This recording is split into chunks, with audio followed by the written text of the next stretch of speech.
Hey everybody, this is Pop Culture Philosophers. I'm John Hammertime Holshoe. I'm Jelani Bullard. We just watched Alien Covenant. You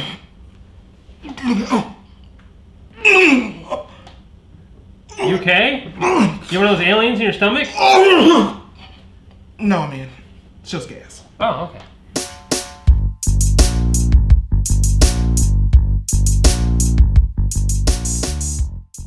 That's right, we just watched the long-awaited sequel to Prometheus, prequel to Alien, Ridley Scott's Alien Covenant. I was really excited for this film. I really enjoyed Prometheus. It's not without its flaws, but I enjoyed the film. And I love Alien. I love the Aliens franchise. They're not all perfect, but they're a lot of fun, great sci-fi films. I enjoyed the film. What'd you think of it, Jelani? I liked it. I mean, it was adequate for what it needed to be. The Alien films are a great string, and this is a decent sequel to Prometheus. I think that Prometheus had a lot of things that are a little heady for a lot of people, and it was a very divisive film. But this clears up a lot of things that happen in Prometheus. Not the best way, but I still think that it cleared it up a lot.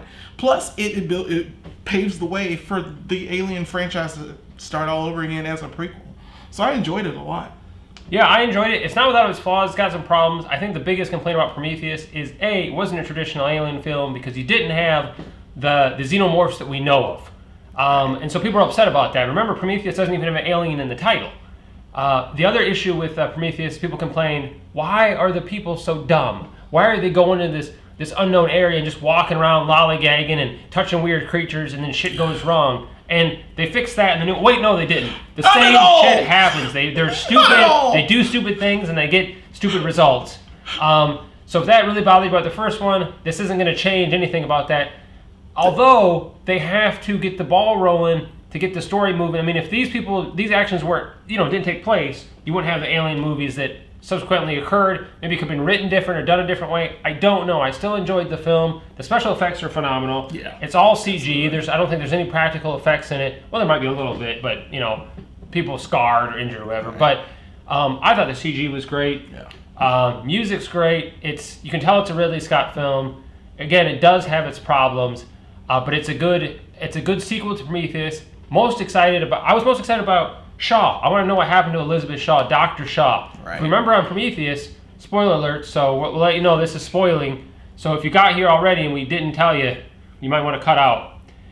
So Dr. Shaw left and she just had the head of David. Remember? He was. And they flew away at the end of Prometheus. Yeah, they flew away and we're going to go to Paradise, which was apparently this beautiful planet that was the engineer's home. Right.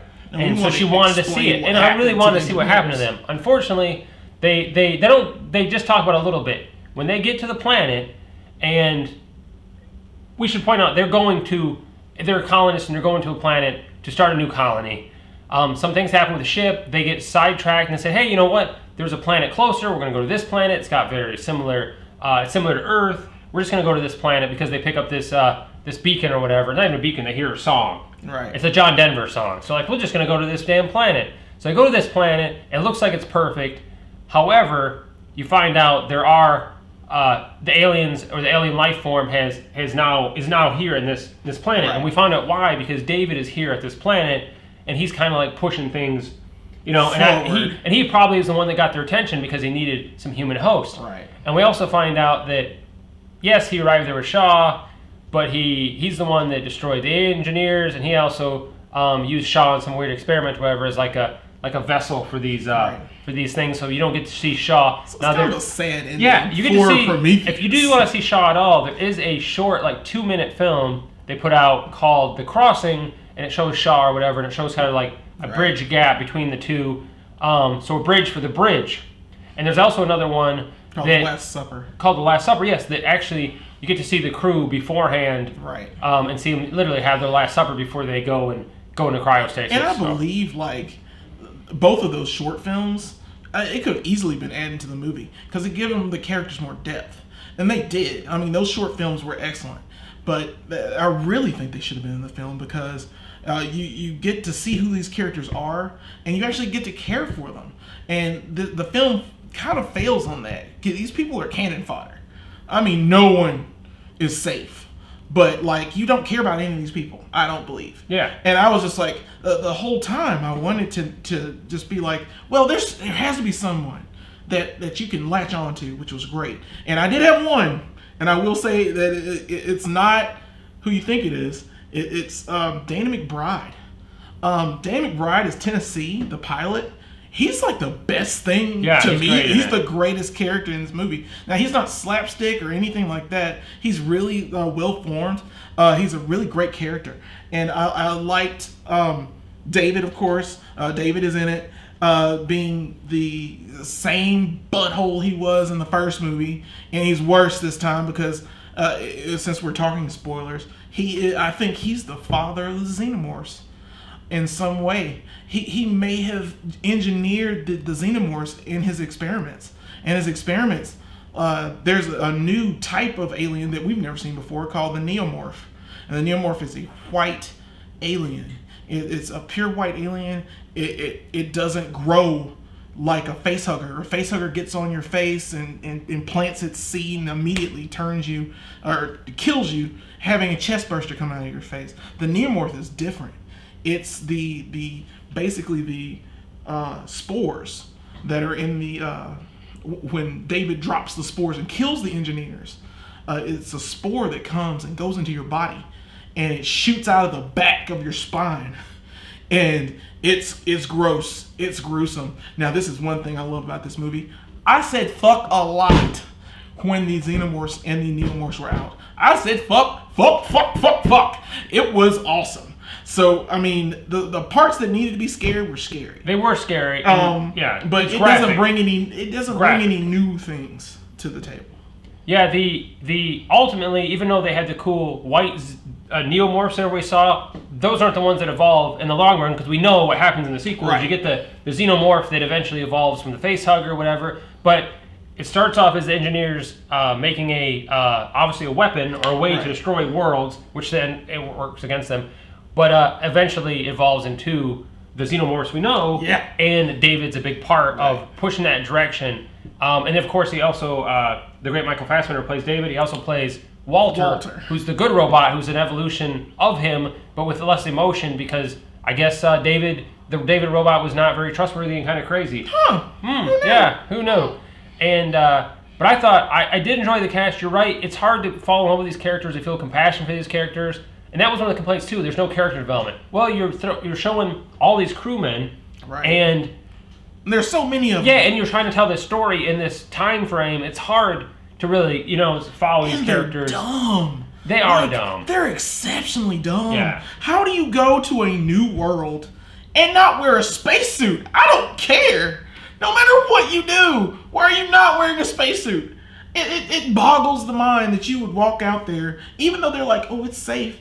But I don't hear any sounds. I don't hear any animals. I don't hear anything. And, it's just breathable air. We can just walk into this. No! Every chance I get, I'm going to wear a spacesuit. Even Prometheus people were smarter than the people that are in this movie. It seems, though, that even if you knew the climate was right or there was oxygen, you don't know what bacteria, you don't know other things that could hurt you. So that seems odd, because you're right. Even in Prometheus, they do wear spacesuits before they eventually take them off. And even David wears a spacesuit, and they're like, well, you don't need that, you're a robot. He's like, yeah, but I do it to look more like the rest of you guys, so I don't seem so intimidating, I look like a regular person. So they even explain that. So I was disappointed in the fact that there was no 3D. I'll bring that up, jump back a little bit.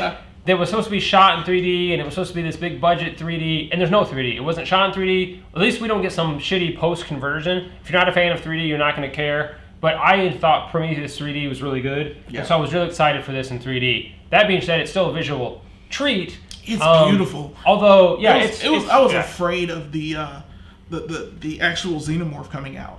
That was my main problem, actually. I didn't care what this movie was about. I was like, as long as they get the alien right, get at least a person in a suit, and try to make this a movie. And I'm like, I'm on board.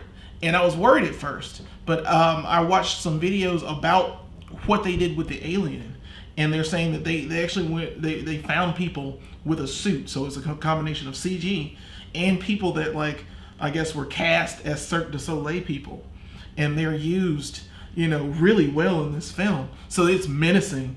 I mean, it scared the devil out of me, and I was very impressed with what they did with the CG. Yeah, and to guarantee people would buy tickets, that's actually Brad Pitt in the suit the whole time.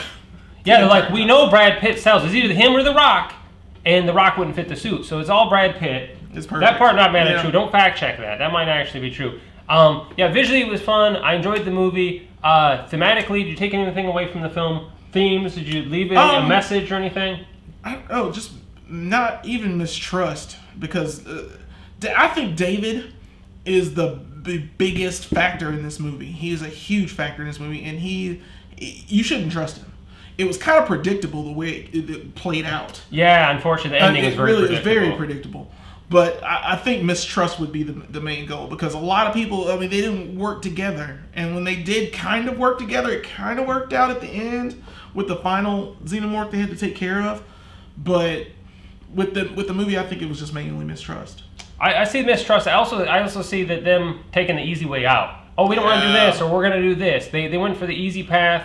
And sometimes he's like, you know what, just trust me. I'm going to go with my gut instinct on this. It was wrong. It was totally wrong. Your gut instinct eventually had a chest burster, alien hugger burst thing on. Anyway, I think there's that. I mean, you're not going to take away like anything big. This is one of the movies that you're going to go see. I've seen some movies that literally afterwards I question my life. I'm like, what does it all mean? This is not one of those. Not one of those movies. Not even close. And I don't think it intends to be. But it's still a fun film. I'm looking forward to the next one. They said they're going to do one more that fills in more of the gap between supposedly Alien and this film, Alien Covenant. But who knows? Maybe Ridley Scott will get sidetracked with something else. We don't know. He said he wants to do 6 films. I'm for it. I heard he's going to do 62 films. Yeah. So, and Brad Pitt's going to help him. Yeah, and Brad Pitt's going to be the alien in every single one. So anyway, that was our thoughts on the film. Yeah. I hope you enjoyed the video. Let us know in the comments below what you thought of Alien Covenant if you've seen it yet. And like and share the video if you enjoyed this video. We do movie reviews, comic book reviews, a whole lot more on our website, popculturephilosophers.com. Thanks for tuning in, and we'll look forward to entertaining you again next time. Good times, man. Good times.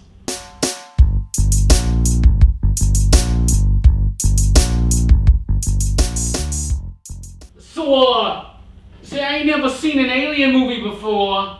But I like this movie. You love this movie. If you've never seen an alien movie at all, I've only ever seen Earth Girls Are Easy. You would not like this movie. Not at all. Jeff Goldblum in this movie. The problem, I wish it was. I wish it was. And who else is in that? Isn't it Damon Wayans? Yeah, I think Damon Wayans. Jim Carrey's in that movie. Dude, that's really? Yeah, he's funny. He's got a cast. Yeah, and I think the guy that played Bonnie in the suit from the Bonnie TV show was in the movie too. I didn't know that. I think he was one of the Earth Girls. Was he easy?